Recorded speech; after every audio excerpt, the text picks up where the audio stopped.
দি Arfan of Mecca, আল আমিনের আবেগ ঘন শৈশব।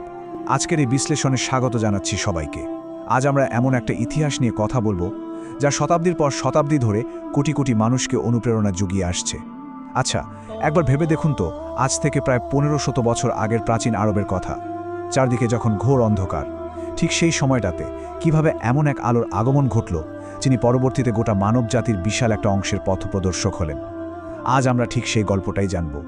আমরা ধাপে ধাপে বিশ্লেষণ করব ইসলাম ধর্মের নবী হযরত মুহাম্মদ সাল্লাল্লাহু আলাইহি ওয়াসাল্লামের শৈশবের সে আবেগঘন ইতিহাসটা। শুরুতে পবিত্র কোরআনের সূরা আদ-দোহা থেকে নেওয়া চমৎকার একটা আয়াত নিয়ে একটু কথা বলা যাক।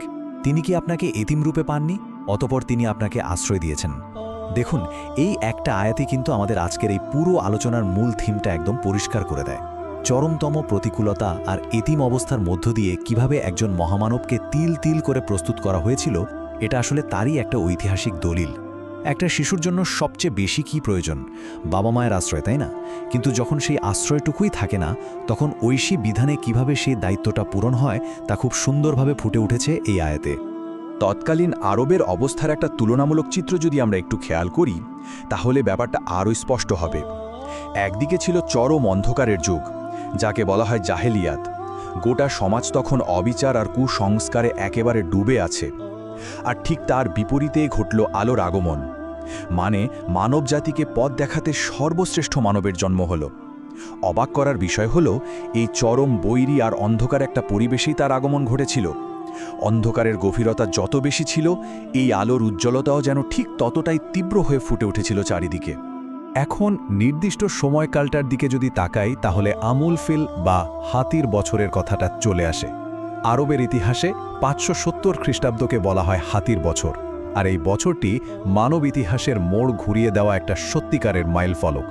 এই ঐতিহাসিক বছরে রবিউল আউয়াল মাসের এক ভোরে মক্কায় জন্ম নেন সেই প্রতীক্ষিত শিশু। এই সদ্যজাত শিশুর নামকরণের বিষয়টাও কিন্তু দারুণ চিত্তাকর্ষক। মোহাম্মদ নামের অর্থ হল সর্বাধিক প্রশংসিত।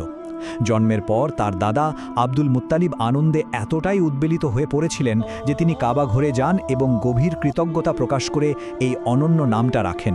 একটু ভাবলে মনে হয় এই নামটা যেন ছিল অনাগত ভবিষ্যতের এক বিশাল মর্যাদার একেবারে নিখুঁত একটা পূর্বাভাস।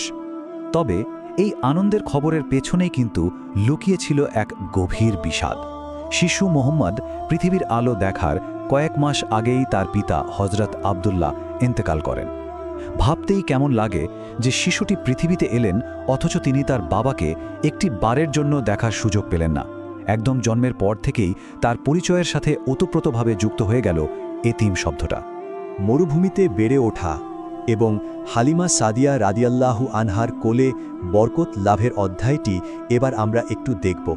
তৎকালীন আরবের একটা প্রাচীন প্রথা ছিল। সেই প্রথা অনুযায়ী বনু সাদ গোত্রের নারীরা মক্কা এসেছিলেন শিশুদের খোঁজে। কিন্তু এখানে সবচেয়ে হৃদয় বিদারক দিকটা কি জানেন? বেশিরভাগ ধাত্রী এই শিশুটিকে এড়িয়ে গিয়েছিলেন, কারণ তিনি ছিলেন এতিম।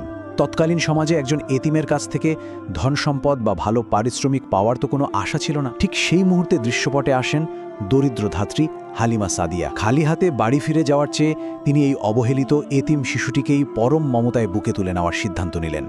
আর তার এই একটা সিদ্ধান্ত কিভাবে চোখের পলকে সব কিছু পাল্টে দিল, তার সত্যিই অভাবনীয়।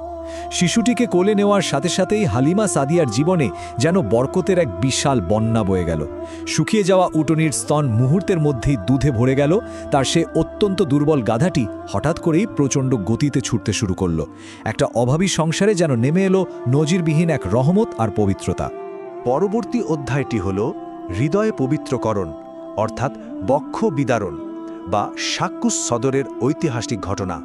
সহিহ মুসলিমের নির্ভরযোগ্য বর্ণনা থেকে আমরা এই অলৌকিক ঘটনাটি সম্পর্কে জানতে পারি। শিশু মোহাম্মদ যখন মাঠে মেষ চড়াচ্ছিলেন, তখন হঠাৎ সেখানে ফেরেশতা জিব্রাইল আলাইসালাম আসেন। তিনি শিশুটির বক্ষ বিদীর্ণ করে তার হৃদয়টা বের করে আনেন। এরপর সেখান থেকে যাবতীয় কলুষতার অংশ বের করে ফেলে দিয়ে জমজমের পানি ভর্তি একটা সোনার পাত্রে সেই হৃদয়টা যত্ন করে ধৌত করেন। আর সবশেষে সম্পূর্ণ পবিত্র ওই হৃদয়টি পুনরায় আগের জায়গায় স্থাপন করেন। দুধ ভাইয়ের মাধ্যমে এই অভাবনীয় ঘটনার কথা জানতে পেরে হালিমা সাদিয়া এবং তার পরিবার কিন্তু প্রচণ্ড ভয় পেয়ে যান।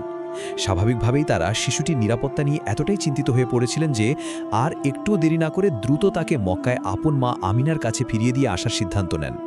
আমাদের পরের আলোচনা ধারাবাহিক শোক এবং চূড়ান্ত বিদায়বেলার সূচনা নিয়ে।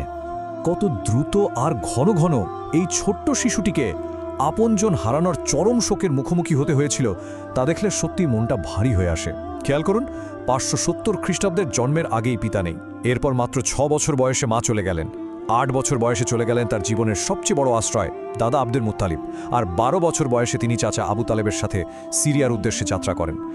এত অল্প একটা বয়সে এতগুলো চূড়ান্ত শোক সামলে ওঠা একজন ছোট্ট শিশুর জন্য ঠিক কতটা কঠিন তা নিশ্চয়ই আর বলার অপেক্ষা রাখে না। এই শোকগুলোর মধ্যে সবচেয়ে হৃদয়স্পর্শী ঘটনাটা ঘটেছিল আবোয়া নামক একটা স্থানে। মদিনা থেকে মক্কায় ফেরার পথে ধুধু মরুভূমির মাঝখানে মা আমিনা হঠাৎ অসুস্থ হয়ে চিরবিদায় নেন। একটু কল্পনা করুন তো, চোখের সামনে নিজের মাকে হারাতে দেখছে 6 বছরের একটা শিশু। দাসী উম্মে আয়মানের হাত ধরে চোখের পানি মুছতে মুছতে সেই এতিম শিশুটির মক্কায় ফিরে আসার দৃশ্যটা যে কোনো পাষাণ হৃদয়কেও গলিয়ে দেওয়ার মতো। মায়ের মৃত্যুর পর শিশুটিকে পরম মমতায় বুকে টেনে নিয়েছিলেন তার দাদা, কিন্তু মাত্র 2 বছর পর তিনিও ইন্তেকাল করায় অভিভাবকত্ব আবারও হাত বদল হয়। অবশেষে এই এতিম শিশুর দায়িত্ব এসে পড়ে তার অভাবী কিন্তু অত্যন্ত স্নেহশীল চাচা আবু তালিবের কাঁধে। একের পর এক আপনজন হারানোর এই মিছিলে চাচাই হয়ে ওঠেন তার একমাত্র ভরসা। এবার আমরা জানব আল আমিন গড়ে ওঠা এবং বিশ্বস্ততার প্রতীক হয়ে ওঠার পেছনের গল্প। বয়স যখন 12 তখন তিনি চাচা আবু তালিবের সাথে ব্যবসার উদ্দেশ্যে সিরিয়ার দিকে যাত্রা করেন। আর এই দীর্ঘ যাত্রাপথেই ঘটে যায় এক ঐতিহাসিক সাক্ষাৎ, যা ভবিষ্যৎকে নতুন করে চিনিয়ে দেয়। প্রতিমধ্যে বুহাইরা নামক এক খ্রিস্টান পাদ্রীর সাথে তাদের দেখা হয়। ঐতিহাসিক বর্ণনায় পাওয়া যায় যে বুহাইরা এই শিশুর মাঝে শেষ নবীর সমস্ত লক্ষণ দেখতে পেয়েছিলেন। তিনি চাচা আবু তালিবকে সতর্ক করে বলেছিলেন, আপনার ভাতিজাকে দ্রুত মক্কায় ফিরিয়ে নিয়ে যান, কারণ সে ভবিষ্যতের নবী। এই বিস্ময়কর ভবিষ্যৎবাণীটি আসলে তার মহান ভবিষ্যতেরই আর একটা ইঙ্গিত ছিল। যার সম্পর্কে এত অসাধারণ পূর্বাভাস, তার কৈশোরটাও কিন্তু চারপাশের সবার চেয়ে ছিল একেবারে অন্যরকম। যেখানে তৎকালীন সমাজ নানা পাপে নিমজ্জিত, সেখানে এই কিশোর ছিলেন সর্বদা সত্যবাদী, শান্ত এবং পরোপকারী। তিনি সমাজের সব ধরনের ঝগড়া বিবাদ থেকে নিজেকে সযত্নে দূরে রাখতেন এবং মূর্তি পূজার ধারে কাছেও যেতেন না। অত্যন্ত সাধারণ জীবনযাপন করতেন আর চাচার সংসারে একটু সাহায্য করার জন্য মাঠে মেষ চড়াতেন। আর তার এই নিখুঁত চরিত্রের সবচেয়ে বড় স্বীকৃতিটা এসেছিল স্বয়ং মক্কার মানুষদের কাছ থেকেই। তারা তাকে ডাকত আল আমিন বা পরম বিশ্বস্ত বলে। সবচেয়ে অবাক করার মতো বিষয় কি জানেন? মক্কার যে মানুষরা পরবর্তীতে তার ঘোর বিরোধিতায় লিপ্ত হয়েছিল, তারাও কিন্তু তার চরম সততায় মুগ্ধ হয়ে সর্বসম্মতিক্রমে তাকে উপাধিটা দিয়েছিল। এটা আসলে তার অবিচল চরিত্রের একটা অকাট্য প্রমাণ। আমাদের আলোচনার একেবারে শেষ অংশে আমরা দেখব শৈশবের শিক্ষা এবং প্রতিকূলতার মাধ্যমে প্রস্তুতির বিষয়টি। এই যে চরম এতিম অবস্থা এবং ধারাবাহিক শোক, এই বিষয়গুলোকে ইসলামী স্কলাররা মূলত ঐশী প্রস্তুতি হিসেবেই বিশ্লেষণ করে থাকেন। কারণ যিনি নিজে এতিম হয়ে বড় হয়েছেন, তিনিই তো সবচেয়ে ভালোভাবে বুঝবেন সমাজের অসহায় আর দরিদ্র মানুষদের কষ্ট, তাই না? এই ঘটনাবহুল শৈশব শিখিয়েছে যে দুনিয়ার কোনো অভিভাবকই চিরস্থায়ী নয়। চূড়ান্ত ভরসা করতে হবে কেবল মহান স্রষ্টার উপর। আর এটাও প্রমাণ করেছে যে পরিস্থিতি যতই কঠিন হোক না কেন, সত্য আর সততার পথ কখনোই ত্যাগ করা যাবে না। আজকের এই বিশ্লেষণটা শেষ করার আগে একটা বিষয় গভীরভাবে ভাবার জন্য রেখে যেতে চাই। ইতিহাসের সর্বশ্রেষ্ঠ নেতাকে যদি এত গভীর দুঃখ, কষ্ট আর হারানোর বেদনার মধ্য দিয়ে তিল তিল করে গড়ে তোলা হয়, তবে আমাদের জীবনের প্রতিকূলতাগুলোকে আমাদের কিভাবে দেখা উচিত? হয়তো জীবনের এই সাময়িক বাধা বিপত্তিগুলো আমাদের আরও শক্তিশালী মানুষ হিসেবে গড়ে তোলারই কোনো নিখুঁত ঐশী প্রস্তুতি। এই ভাবনার খোরাকটি রেখেই আজকের আলোচনা এখানে শেষ করছি। সাথে থাকার জন্য অনেক ধন্যবাদ।